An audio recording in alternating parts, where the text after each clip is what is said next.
Able लियन से कह रहा था कि उसकी बॉडी में जो हार्ट है वो एक फेक वाला हार्ट है। उसका रियल वाला हार्ट तो उसने किसी सीक्रेट जगह पे छुपाया हुआ है जिस बारे में किसी को भी नहीं पता। तो फिर उसे जितना भी स्टैब किया जाए वो नहीं मरेगा, लेकिन उसकी बॉडी पे कट लग जाता है, खून बहने लगता है और उसे कोई भी हील नहीं कर पाता।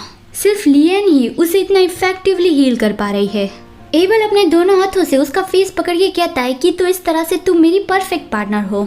लेकिन लियन अंदर से रोने लगी कि ये सब कुछ तो ओरिजिनल नॉवेल से अलग ही जा रहा है, अभी इस सिचुएशन में मुझे क्या रिस्पॉन्स देना चाहिए। फिर लियन बाहर चली गई थी और जोर जोर से रोते हुए चिल्ला रही थी। मैंने तो उसे कुछ भी नहीं कहा, लेकिन फिर भी वो सब कुछ समझ गया। मैं बस उसे एक चीज कहती हूँ और वो 10 चीजों के बारे में फिगर आउट कर लेता है। उसे तो स्टूपिड होना चाहिए था ना, वो इतना ज्यादा स्मार्ट क्यों है। तभी किसी ने उसे बुलाया और कहा कि मेरा नाम करीन है और मैं आपको आपके रूम तक ले जाने आया हूँ। लियन ने नॉवेल में पढ़ा था कि ये करीन है वो दूसरे नंबर का लड़का है जो सेंट लूसिया के प्यार में पड़ने वाला है। सेंट लूसिया जो इस नॉवेल की हीरोइन है, वो एबल का फ्रेंड और उसका खास आदमी है। लेकिन अनफॉर्चुनेटली जो 5 लड़के लूसिया से प्यार करते हैं उसमें से पहले इसकी ही मौत होने वाली है। तो इसीलिए ही उसकी बॉडी पे इतने सारे लाल धागे हैं, क्योंकि वो जल्दी ही मरने वाला है। जब मैं उसकी कहानी पढ़ रही थी तब मुझे रोना आ गया था।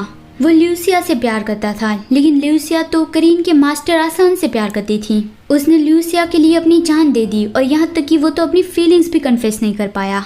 करीन लियन को उसके रूम तक ले आया और स्माइल करते हुए कहा कि ये रहा आपका रूम, प्लीज आप थोड़ा आराम कर लीजिए। उसकी स्माइल देखकर लियन की आंखों में तो आंसू आ गए और वो मन में बोलती है कि करीन तुम मेरे फेवरेट कैरेक्टर थे और शायद तुम अपने सफेद पंखों के साथ बहुत ही अच्छे लगोगे। तभी करीन ने पीछे मुड़ के देखा तो लियन फ्लिंच हो गई और करीन भी कंफ्यूज था, मतलब कि लियन को उसके रूम में जाना चाहिए ना, वो बाहर क्यों खड़ी है। फिर आधी रात को जब लियन सो रही थी तब एबल उसके पास आया और उसे कहता है कि हे इंसान उठ जाओ।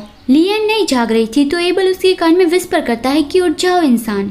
लियन झटके से उठी और वो बहुत ज्यादा डर गई थी कि ये क्या है, तुम अचानक से यहाँ पे क्यों आ गए। एबल कहता है तुम्हारा मतलब क्या है, मुझे तुम्हारी जरूरत थी इसलिए मैं आया हूँ। और वो अपने कपड़े फाड़ने लगा तो लियन अपनी आंखें कवर करने लगी कि क्या तुम पागल हो, अचानक से तुम अपने कपड़े क्यों फाड़ने लगे।